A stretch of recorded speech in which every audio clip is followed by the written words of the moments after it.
Hello, everyone.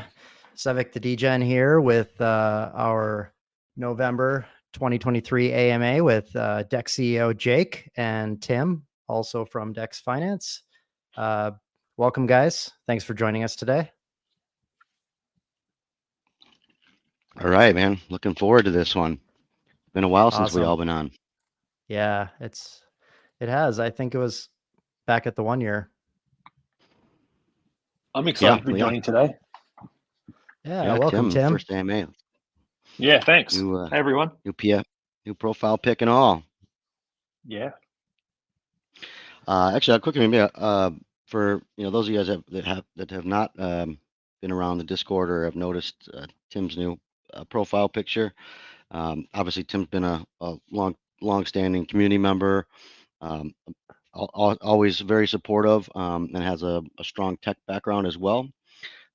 We've been kind of collaborating on some things in the background for a while, and um, you know, more recently found a little niche for Tim with some of our data marketing initiatives, and so he's helping out with that. And in addition to just general stuff with like documentation and just tying up some of the loose ends. So feel free to ping him. He's going to jump in a little bit here, discuss some of that stuff, but feel free to ping him in the chats, and he's got a pretty good handle on all that.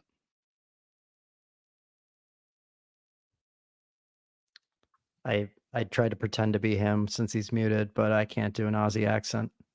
Do your best. Go on. I want to hear it. Crikey.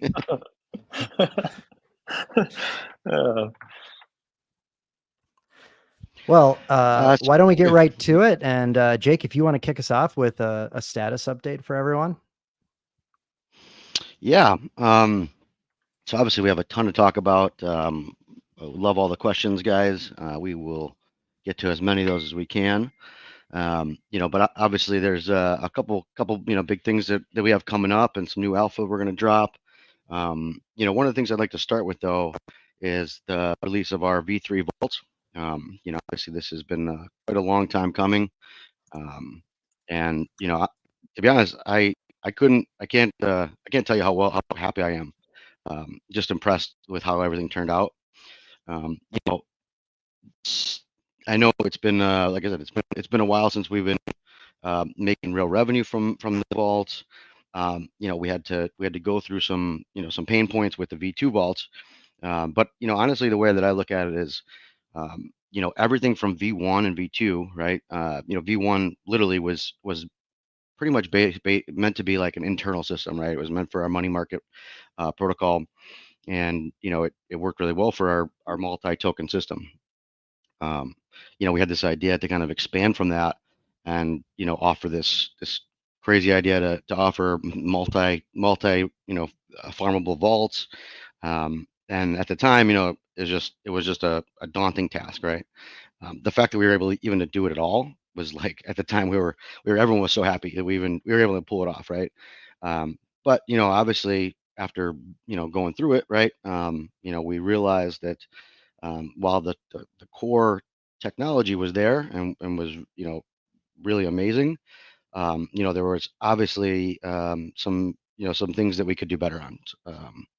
And it it really just took that that learning experience in order to be able to find those pain points, pick them out, come up with solutions for them, and be able to offer a V3 product that fixes all those things.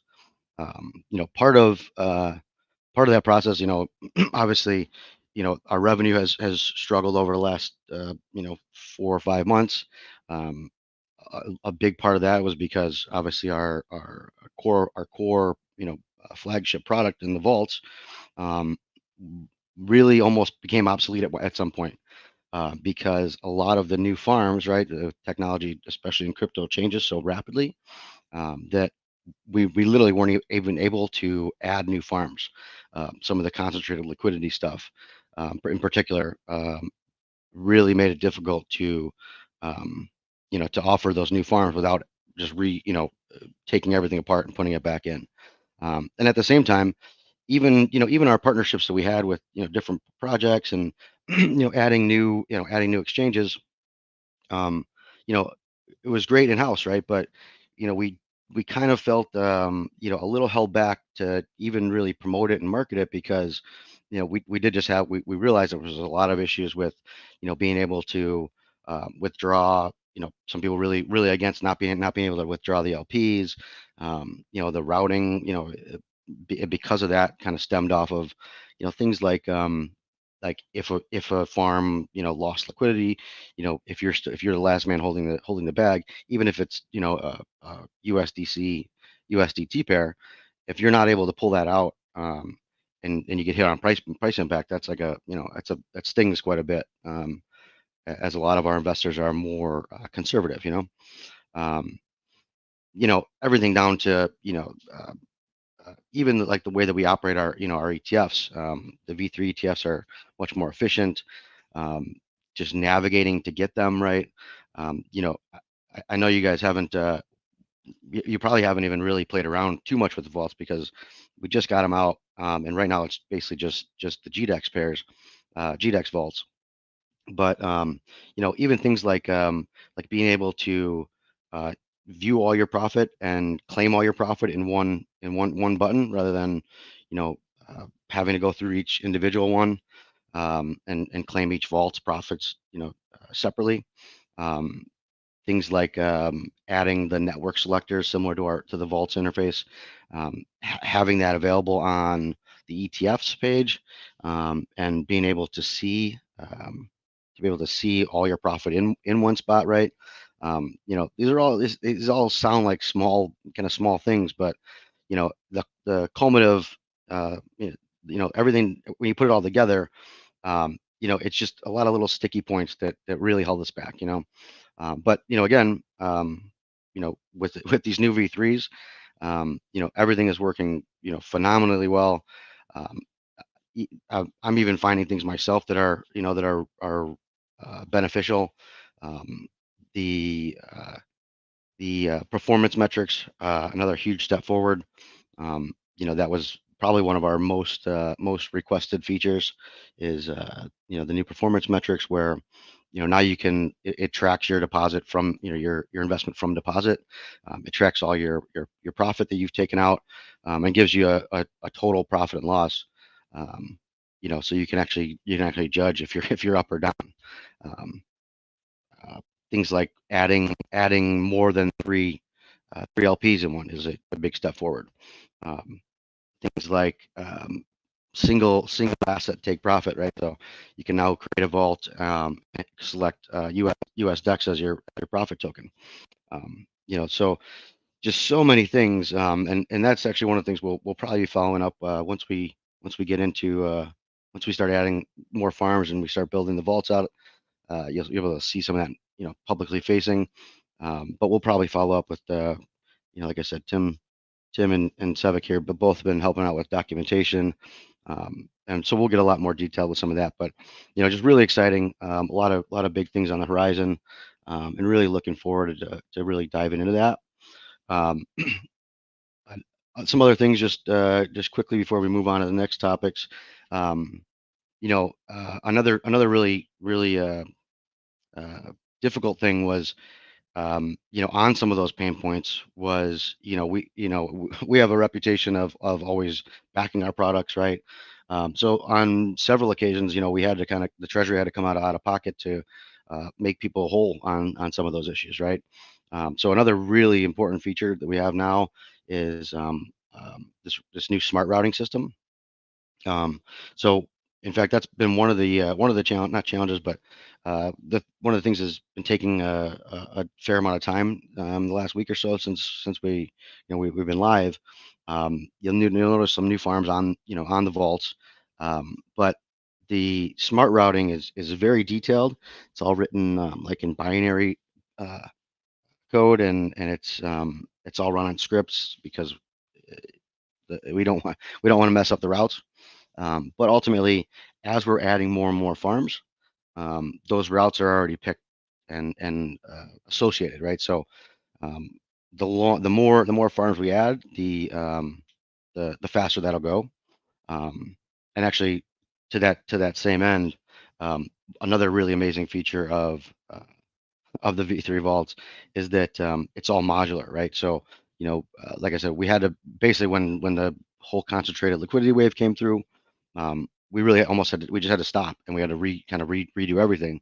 But now we're ready for anything that might come up next. Obviously, we have a whole setup for concentrated liquidity, automating and optimizing the different ranges and stuff. But that all comes in a specific module, right? We can just kind of plug that into our core contracts. So again, if something new and exciting comes up that no one's even thinking about right now, all we have to do is just plug in a new module, and we'll be ready to go. So a lot of real exciting things coming up. We are underway with the Halborn audit.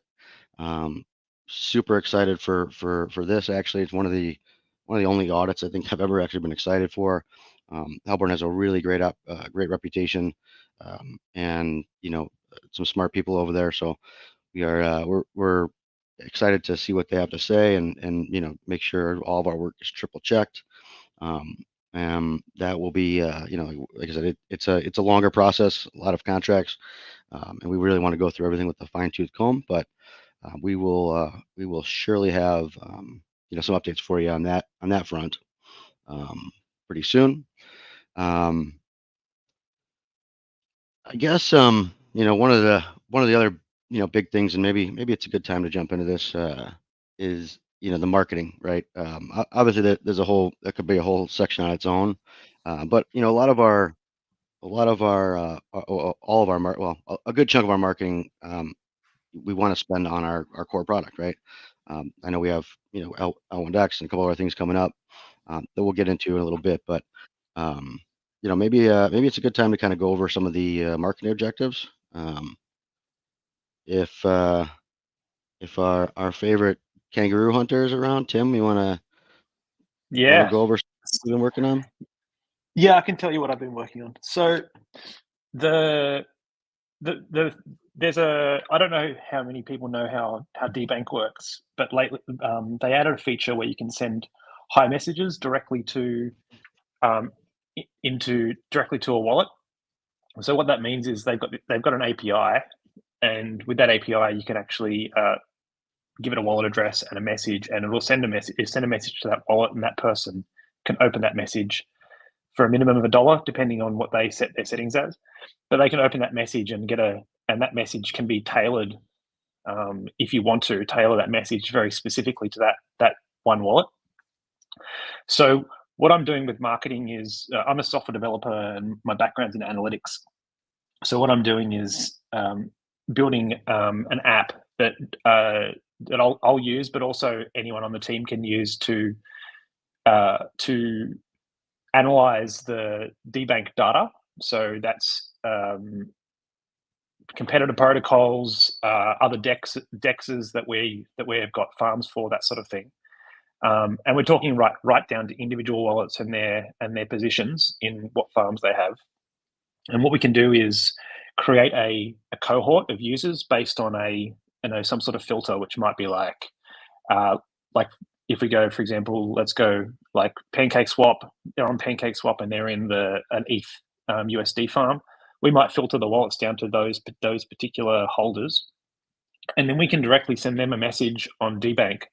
So this app will allow us to create that cohort of users, create a message, and then send it to those users. So they'll get a hi message on DBank. So if they have the mobile app, for example, they'll literally get a notification at the time we send it saying, hey, you're in this farm, you have this much money. If you come to Vaults, you could be doing come to Dex Finance and use Vaults. You could do this and that. So we'll be trying on a bunch of different approaches. And one of the things we're going to be doing is creating a landing page specifically for Vaults, which is like a marketing page. And the idea is that a person, when they click the link in DBank, they'll go to the marketing page and they'll get, it can actually be like, I haven't told Jake this yet, but I've actually been building a landing page builder. And that's managed by a CMS. And the idea there is that we can customize the landing page to a very specific message. So what that means is we can we can customize that landing page specifically for that marketing message we've sent on DBank, so that the person clicks the link. So they might get a small snippet of something that we've told them about, what Vaults does and how we know they've got these farms, and if they come across that sort of thing.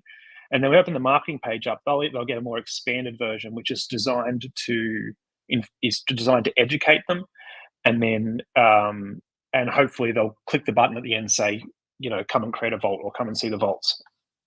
So that's the sort of the getting the message to people part. And then the next part of that is actually tracking them. So what we're going to do there is we'll track the wallets that have joined Dex Finance, and we'll know who we've sent messages to. And we can start to see how well our marketing's working on a sort of like a per sort of that cohort basis that I was mentioning, and that'll allow us to see what's working, what's not working, and refine it. So that means like refining landing pages, refining marketing messages, choosing who to send messages to based on the amount of money they've got in their wallet, that sort of thing. Are we going to send messages to degens with 10K under, or are we going to go and try and approach people with $1 million or more? And yeah, so that's probably sums up what I'm working on. Yeah, thank you for that. Let me. I'd like to just highlight a couple points, that Tim made there. First of all, none of this was even possible. Obviously, a lot of this, some of this new planning comes from, the launch of the DBank social, kind of social aspects. But just to give you some background, I mean, most of you guys know that I have a media software company myself in real life. And I've done a ton of, pay-per-click type marketing, right? Google Ads, Facebook, that kind of thing. And moving into the crypto space, it's just a different world. Over the last 3 years, we've probably spent, hundreds of thousands of dollars between, influencers and like PooCoin ads and banners on sites and things like that. And I can't even tell you how frustrating it is to spend so much money and over again. And like the closest thing you could even get to being able to track, like is some of the paid ads. You can track the clicks, but like really tough to track, to follow those clicks, and even further to track them on the blockchain, right? So the best you used to hope for was a paid ad on a semi crypto, some kind of crypto site. And you can maybe track them to say, okay, they made it to the Dex Finance site, and maybe click the button from there, and even that, let me tell you, like we're talking about like maybe $7 to $10 per click on these sites, which is just awful. Assuming that you're going to get a couple percent of those people that actually buy, that's a really terrible conversion ratio, really bad. In normal internet marketing, e-commerce, you could never make it. And honestly, that's been the hardest part, is like, even the stuff that you can track, is just really terrible return, right? But with this new structure that we have, and the ability to not only pinpoint exact users, right? We're not just spraying and praying on some charting platform that you put an ad out and somebody clicks it and maybe they like it, maybe they don't. We can literally go out and say, target all of the people on a specific exchange and say, these people are actually farming already. They may be doing it manually, they may be on Beefy or something, right? You're going to actually target the specific people and say, hey, we saw you're in this farm, would you like to save money by coming to DexFi? And that's just a really powerful tool. So we're definitely looking forward to that whole aspect. And of course, more of our grassroots kind of stuff will also pick up. But just having, like I said, kind of going back to just being, having a really well functioning product. We're happy with it. We think now is the perfect time to start doing it. And we can do it, efficiently, cost effectively. You know, and as long as the ROI is there, we can just keep pumping money into it. Yeah. Yeah, and in addition to that, anyone who is actually following us, and as we gain more followers on DBank, there's no cost to sending messages to people who are a follower. So that was part of the reason why we're putting a big push on DBank early after it launched their social media platform. Yeah, very good point actually. The What else other we want thing to I talk just wanted about to here? mention too is that with marketing, it would be uh, the way we market to people through DBank. I mean, it's really open to interpretation, and it's going to be really helpful to get as many ideas from people as possible about tactics there. So, like, feel free to ping me in general and give me some, and let me know if you've got any thoughts on how I could target people. Yeah, definitely. Perfect. Yeah, maybe we go through a couple or just more some of the recent announcements. You know, while we're doing status updates, I guess another big another big hurdle that we've just jumped over was our bond supply. If you haven't heard, we got rid of the final supply of the Dex bonds. I know, you know, necessary evil for a while. We did really well with it, but you know, it's time to move on. I think we're already starting to see some of that in the charts. You know, there's zero sell pressure from the bonds, so you know those bond jerks are out. And not only that, we're already starting to make buybacks. You know, so is a nice swing finally. We should be coasting. And in addition to the buy pressure from the compounding on the vaults, you know, it's nice to finally get rid of some of that sell pressure. So we are officially deflationary now. Perfect. Do we want to answer just the couple GDEX questions that we have right now? Yeah, sure. Sure. So first, there's a question on the APR for GDEX. This is going to go into our revenue and be tied to that. So maybe as you answer, when is the GDEX US DEX Plus going to be raised to appeal to new investors? Maybe you can just speak also on expand a bit more on revenue if you'd like. Yeah, that's a good segue. So you know, as I mentioned, and clearly everyone, you know, it's all transparent on the Dow page. But you know, for the last, you know, five months or so, you know, we've had almost no revenue. You know, a lot of just building, you know, really putting the pressure on to get these V3 vaults out because, you know, a substantial part of our revenue was coming from the vaults, right? And you can see even on the Dow page, right? Like, you know, as we started getting traction, you know, revenue was just, you know, up and to the right. We were going in the right direction, and then just like basically like just a hard line, hard plateau. Once this kind of concentrated liquidity wave came in, and you know that sucked. That was a tough pill to swallow, and we had to really dig in and kind of focus on getting other revenue streams. So you know to relate that back to to get back to the question is um, essentially the revenue all of the I should say all of the APR that you guys have been getting right now has pretty much solely come from profits from the investment account.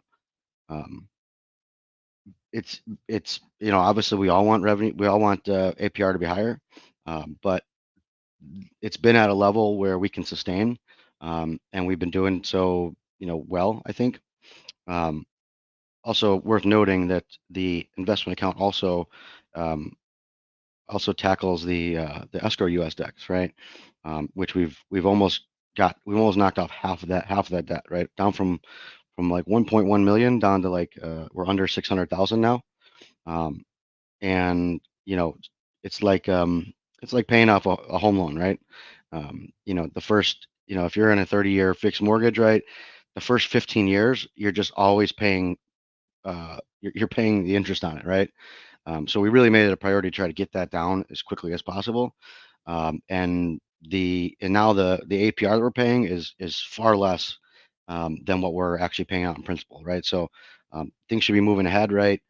In general, personally, I feel really good about things because, you know, if we were able to sustain at, you know, a modest APR with basically no revenue, and able to tackle, you know, half of this escrow US Dex debt at the same time, and now all of a sudden we're, you know, we're making headway on both fronts, half the escrow debt, as well as, you know, the prospect of, you know, going back to full on, you know, full revenue from, not only from the vaults, but we have, you know, several other things in the pipeline that are coming very soon. You know, like Tim mentioned, we already, you know, this our marketing plan here is not like it's not even it's not a plan at this point anymore. We're, you know, we have all these, you know, we have these dashboards and scripts and everything's set up, ready to go. Like I said, we're gonna be adding more farms this week and start tackling that. So, you know, uh, you know, I think it should all be positive. We're making big strides. You know, and a lot of it doesn't sound, it's tough to see maybe in the front end. But, you know, knocking off, you know, 600,000 in debt and maintaining, you know, maintaining our, you know, a decent APR on GDEC, coupled with the fact that there's, you know, no additional supply coming in. So we're deflationary now instead of inflationary. And bringing back online our core products and introducing new ones. You know, we should all be expecting good things in the near future. Yeah, and as we look at GDEX investors, this question on raising the APR to appeal to new investors, I think really we're sitting at a place where we're more focused on the products and increasing future revenue, and with that, we believe that price of GDEX will fluctuate appropriately, ideally increasing as people believe in our products and see the revenue growth that we're shooting for. So our focus is not to really push the price of GDEX, but instead to build products and build up the revenue, which would be why most people would decide to invest in and hold GDEX. Yeah, I mean, you know, look too is like, you know, we had a uphill battle. You know, like, you know, we had a couple really successful projects, right? You know, the Dex IRA to start with. You know, I was 30x one time at one point, maybe twice actually it went it went to 30x twice, two different times. I'd call that a success. You know, money market. You know, obviously the only quasi tomb fork that is able to keep peg for the entirety of its lifespan. You know, but, you know, we made this conscious move to, you know, move to a different network and, you know, really, you know, be adults about the next wave of what we're doing.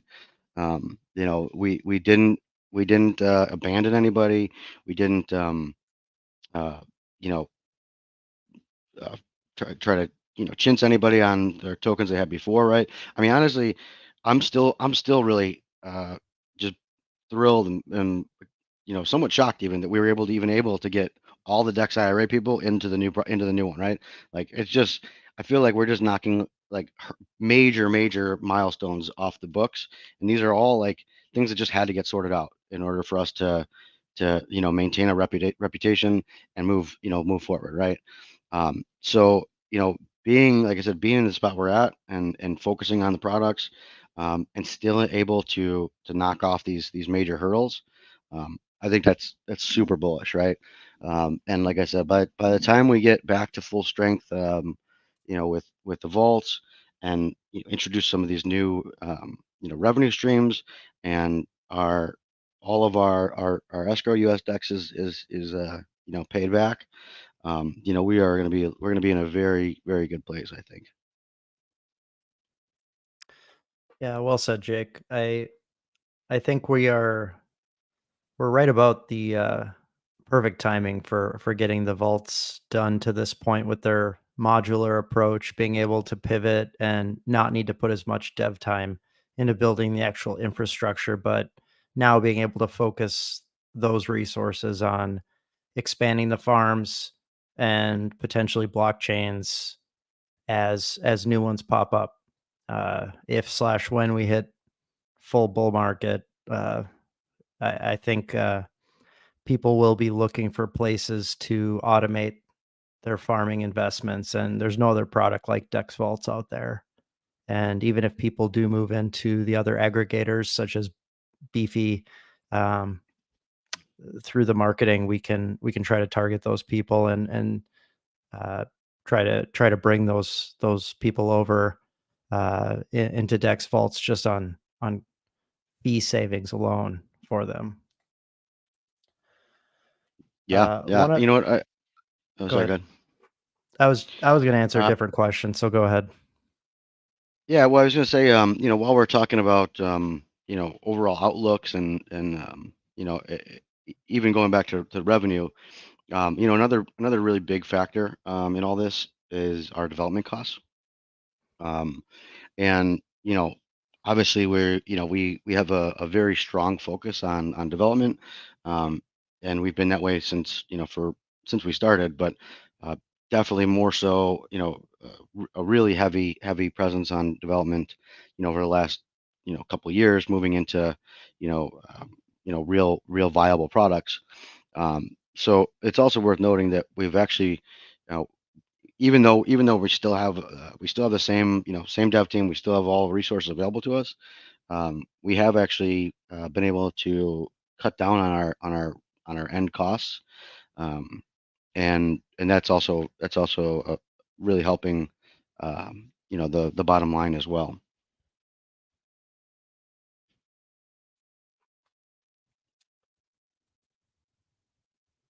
Uh, with that, is there any pivot you'd like to take off of that, or should I answer just a couple more questions on GDEX?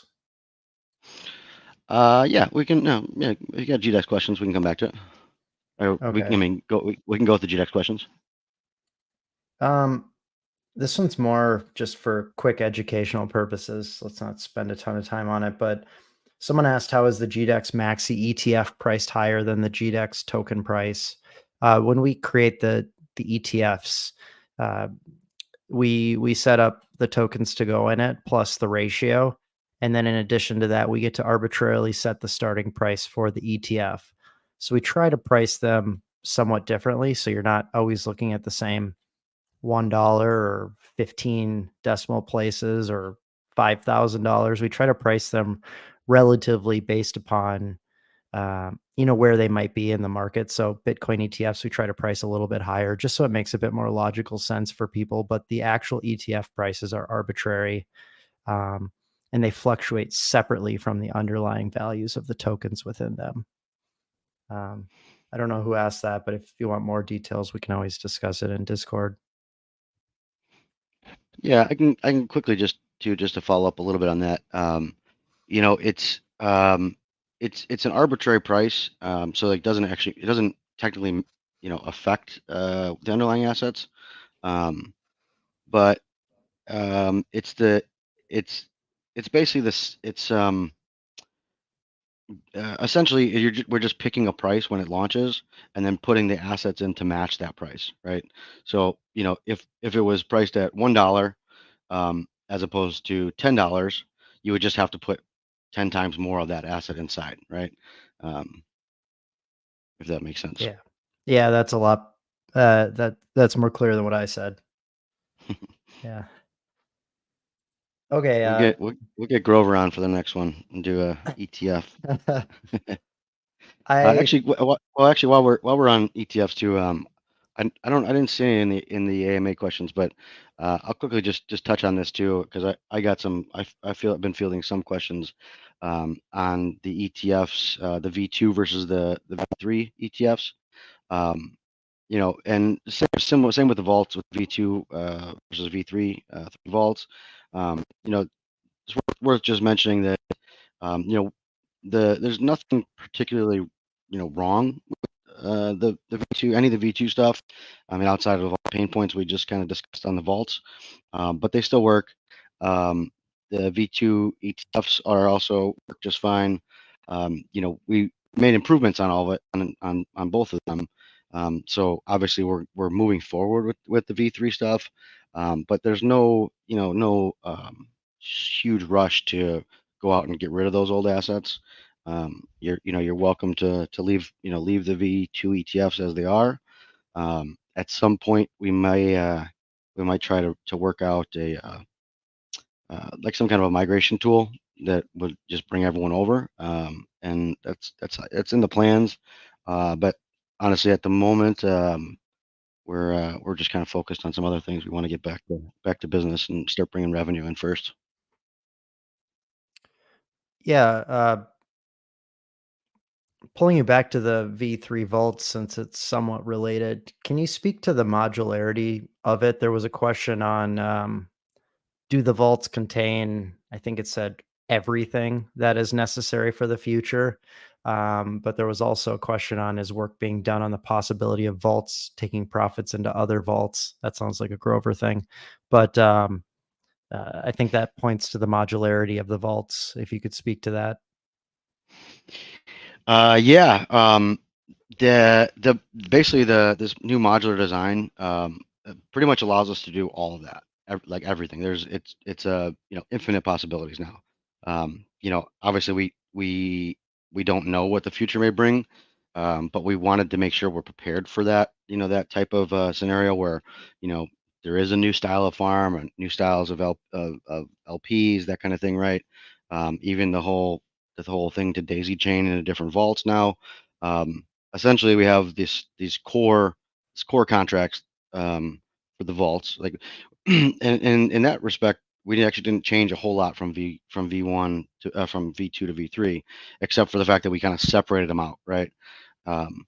The V2, the way V2s worked, it was like it was kind of all one big pot of spaghetti, and everything had to really work together in order for anything to work, right?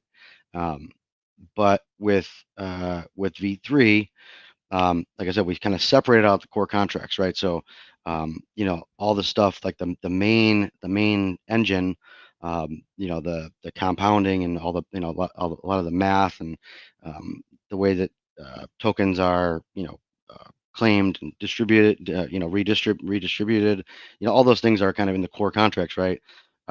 But we've left like kind of hooks for new styles and different types of vaults to be plugged in, right?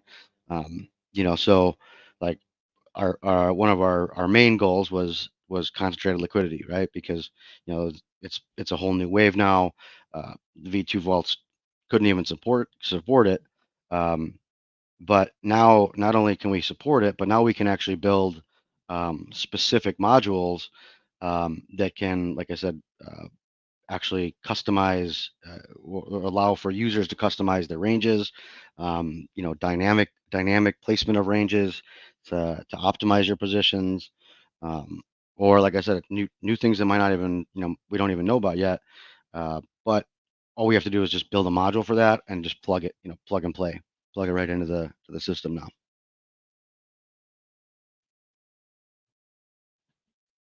I was muted. Perfect. Thanks, Jake. Anything else on the past topics? Otherwise, I was thinking we could move into some of the new announcements you wanted to get into, or even more generally talking about any updates to the roadmap that we have. At least maybe give a vision. I'm not going to call it a timeline, but what do the next 3 to 6 months look like for us? Yeah, we can get into some of that. So clearly our focus right now is on on the vaults. We still have some work to do, adding farms, pushing marketing, those kinds of things. That's definitely going to be a priority. Um, and obviously we have some big things still in the works with L1X and L1 Dex. In terms of updates for that, we're getting closer. I don't want to. It's been a long road, and we're, like I said, every day we're getting a little closer. Um, we're finally getting to the point where almost everyone can claim their tokens, which is one of the biggest things we were looking waiting for. But also the like the L1X app is out, right? So you guys can see the technology working, and it's really great to see this.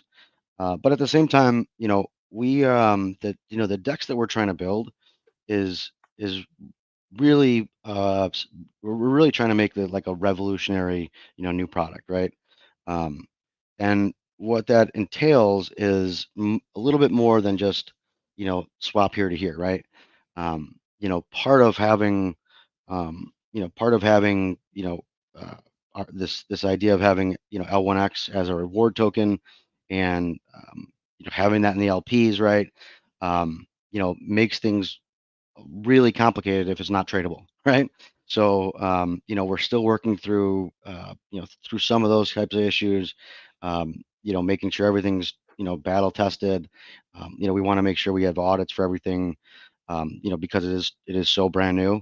So like I said, we're getting really close, and we'll have more. We'll have some more updates very soon. But nothing's really changed. We're still super excited about it. We have our finger on the pulse, and definitely have a lot of experience with it now, and we're really getting excited to push that out for everyone. What else we got coming up? There was a question on Guess now's SparksSwap. Yeah, that's maybe a good segment. I mentioned recently, or mentioned just a minute ago, about kind of our dev work, and obviously working with the guys at EMP has been an absolute pleasure. Really good, like-minded individuals that are pulling their weight with marketing and everything. So we've actually been helping out with SparksSwap. For those of you guys that aren't familiar with this, SparksSwap is a new exchange on Pulse Chain, um, brought live by the EMP folks. AJ and his dev team, Jake, as well. Great name, by the way. They've been doing a really excellent job, with Spark, and honestly just crushing it. They were up to like 10 million in liquidity in the first week. Emissions have just been pumping. Really great, good APRs on all kinds of blue chip stables, and really doing good things. So we've been working closely with them, trying to help out where we can. And I know some of you guys have been looking for some US Dex information. I guess now's as good a time as any to talk about it. If if you're familiar with EMP and SparkSwap, which I know a lot of you are, because anytime I look on DeBank, half of you guys are holding one of those tokens anyway. So Spark just, or EMP just launched a bridge from BSC to Pulse Chain, right? You can now trade your EMP from you can bridge your EMP from Smart Chain over to Pulse, right? There's farms for it. Well, within the next couple days, actually, they will also be releasing some stable pairs, right? So that you can bridge DAI from BSC back to back and forth between BSC and Pulse, right? In addition to that, we are going to be releasing a new US Dex plus SDAI, which is the bridge DAI pair, right? So over the next couple days, we'll have some more information about that. But ultimately you'll be able to bridge from Arbitrum using US Dex into Pulse Chain.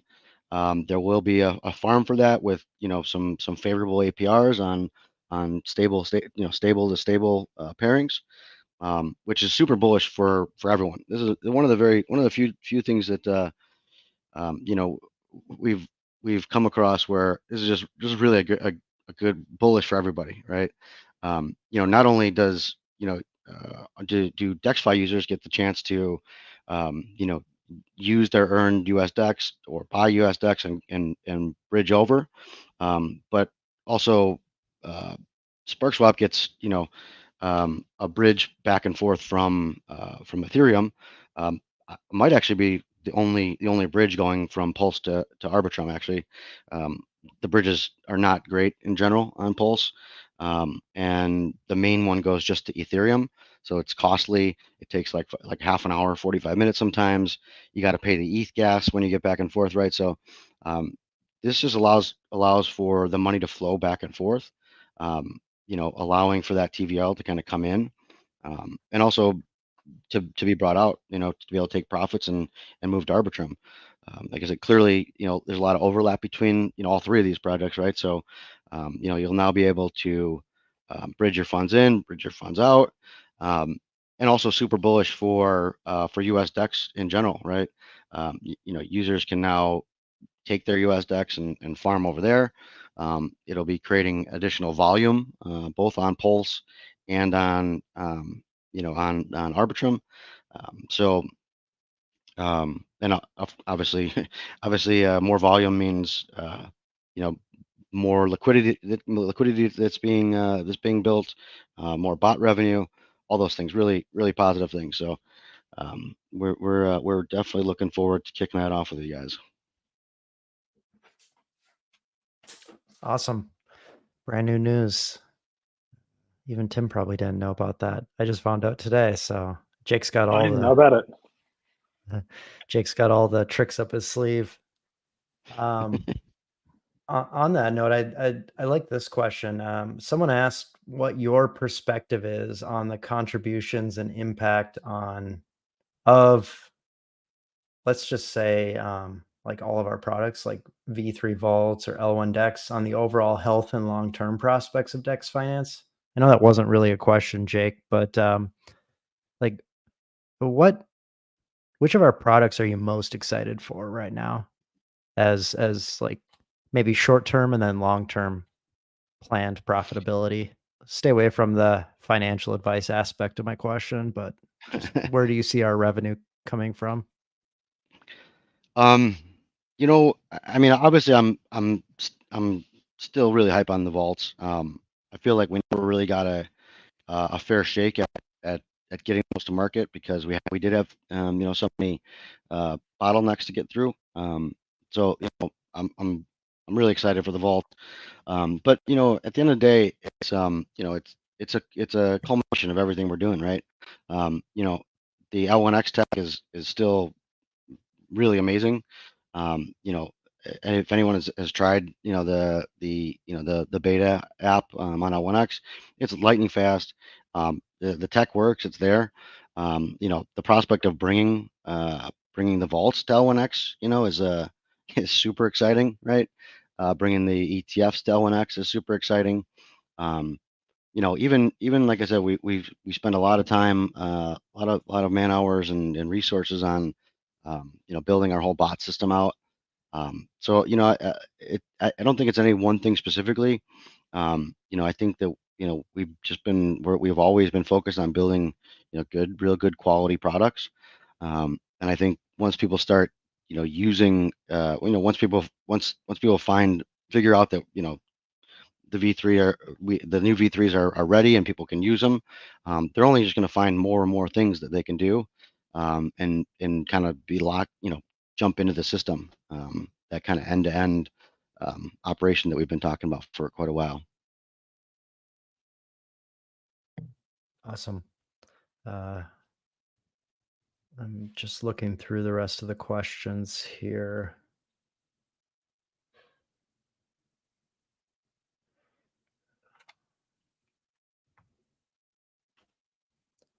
There was a question on why revenue has gone down over the past year. I believe back when we did a March Medium article, we said that earnings for February were around $12,000. Uh, I think if we look at the time frame of what happened, there were still some really solid APRs in some new dexes that had launched around that time. If I recall, I think February was maybe when Arbidex launched, and we had a lot of TVL in the vaults on Arbitrum at that time. I think BSC or BNB chain had really kind of uh, the APRs had really fizzled down to near nothing at that point. But also one thing that really hit us just a few months after that was the I don't remember which month it was. I think it was right around the beginning of April. The licensing agreement on Uniswap's concentrated liquidity ran out. So I believe they had launched with a kind of a, I don't know how it was enforced, but pretty much everyone honored their licensing that said after 2 years, I believe, it was open for anyone to use that code. So everyone started jumping on it, from PancakeSwap to Arbidex to you name it. All the big ones started adding concentrated liquidity, and as Jake had mentioned earlier, the V2 vaults just weren't prepared for that. So um, moving forward, especially as we go into this next bull run, we'll be prepared to be able to handle those different types of vaults, or I'm sorry, farms that exist. We know concentrated liquidity isn't going away. But at the time, we were making the push for the solidly forks out there, that type of liquidity, and just the standardized LP pairs. So it caught us a bit by surprise. But and then for those of you who've been around the last few months, basically it's been crypto winter or delayed spring, where there hasn't been much going on out there in terms of any farming activity. It's pretty much just a PvP, player versus player, investor versus investor market right now. And hopefully that changes at some point. And when that happens, we should expect people to move back into vaults once there's APRs people want to invest with. Uh, you know, all of us used them in the past, but even all of us may be sitting on the sidelines still right now because there's just not a lot of farming going on. Yeah, when I think even more so, to that point is, I think there's money out there still, but honestly, we haven't had anywhere to put it. Definitely the concentrated liquidity kind of threw us for a loop. But I really feel good about where we're at right now. It's kind of like this perfect storm where, our products are back in line. We have additional revenue streams, right on the cusp. We're not putting any more inflationary supply in the market. Our dev costs are coming down. Our liquidity is growing. We're really starting to fire on all cylinders here. So honestly, just even a little bit of TVL will really make a big dent, I think. I think just a couple liking questions here. Question on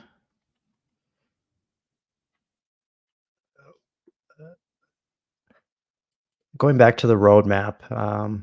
There was a blunt question that from Fracture that said, "When Dex Bank?"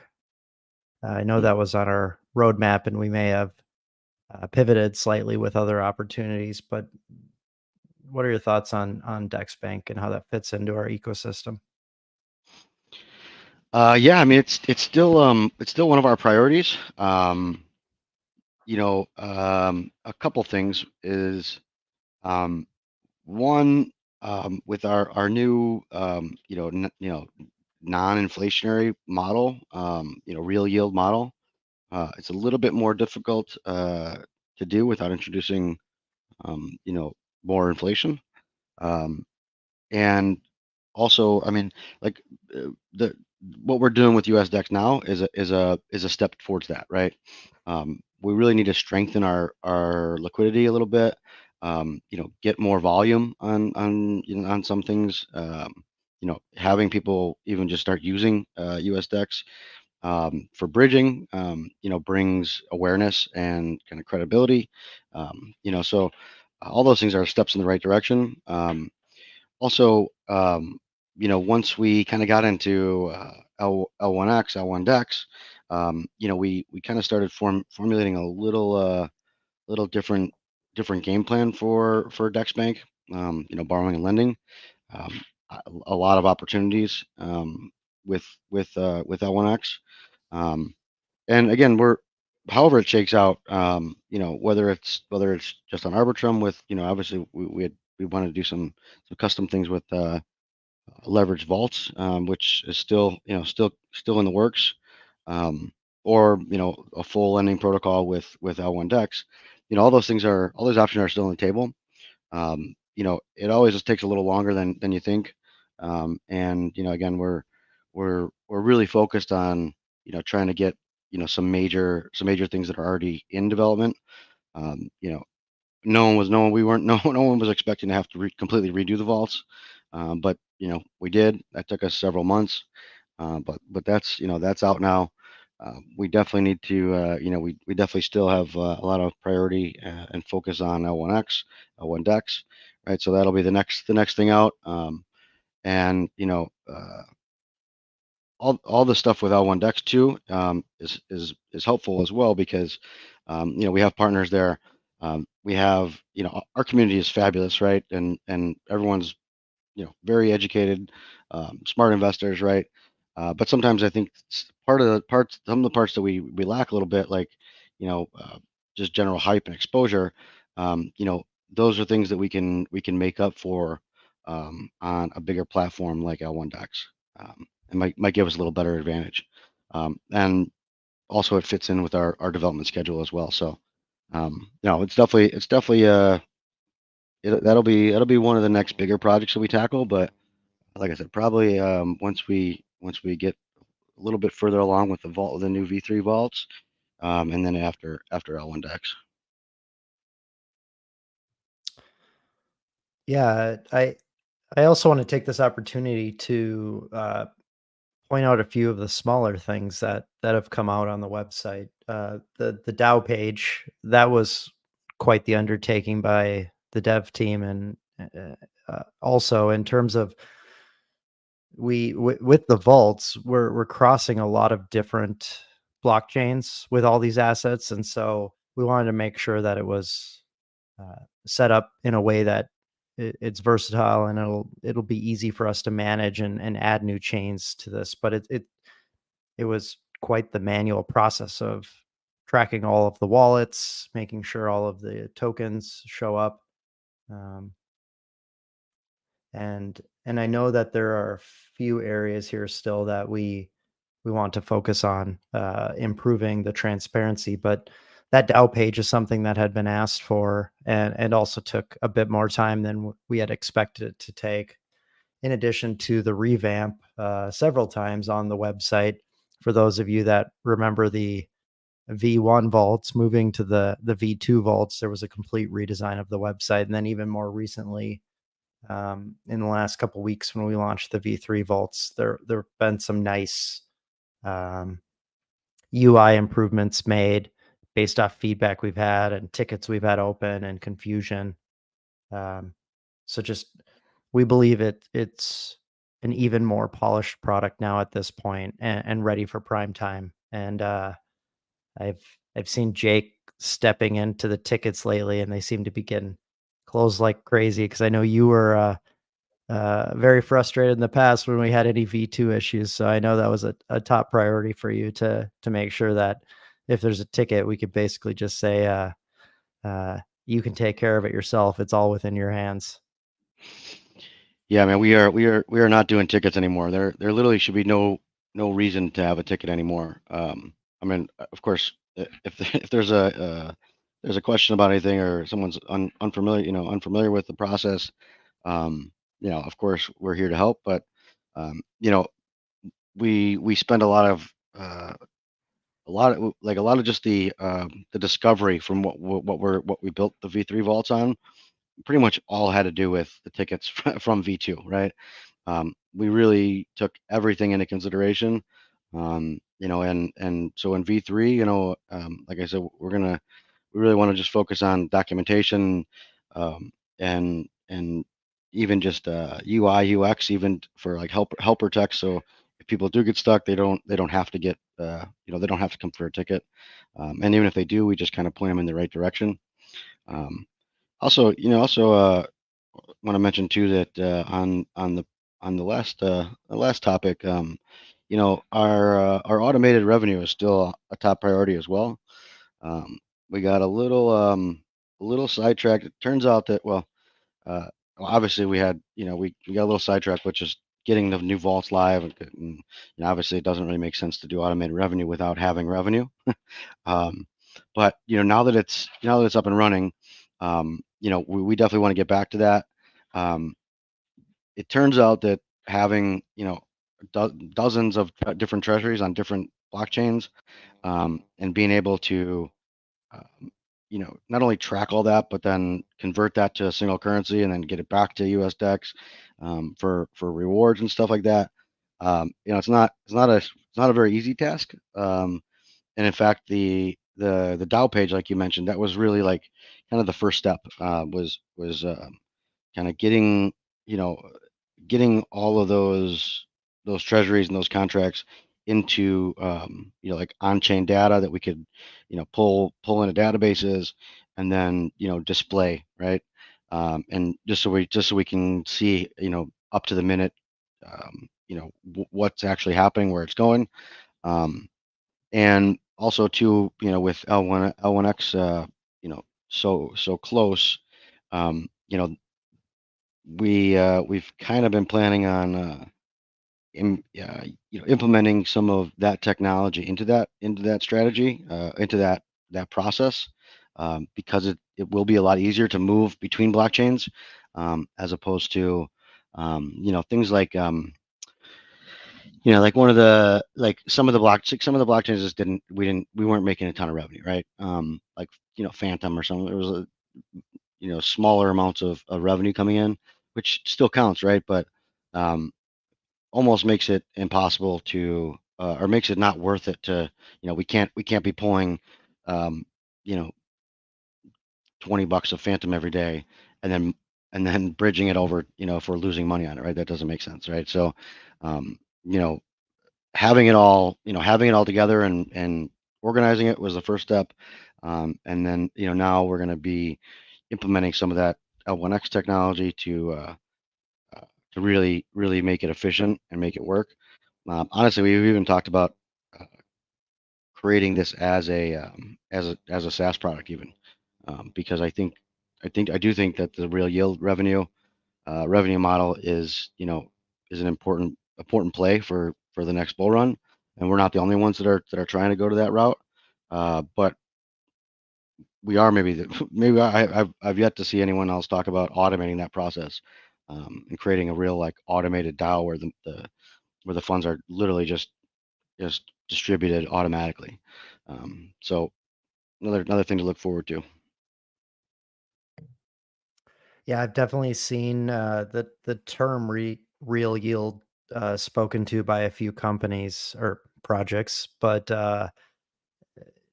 I've yet to see anything come to fruition from any of those. So, uh, Yeah, well, I mean, just getting the real yield is one of the hard part. yeah, That's step number one, which we're luckily back to. And then, like I said, organizing it and doing it all cross chain is a whole nother piece. But Yep. we're getting there. Feels good to be back on track. Well, I think that wraps up. I think we've touched on every question that's been there. If I did miss anything, feel free to ask us back in the Discord. But Jake or Tim, do either of you have anything else you'd like to touch on as before we close up? Nothing from me.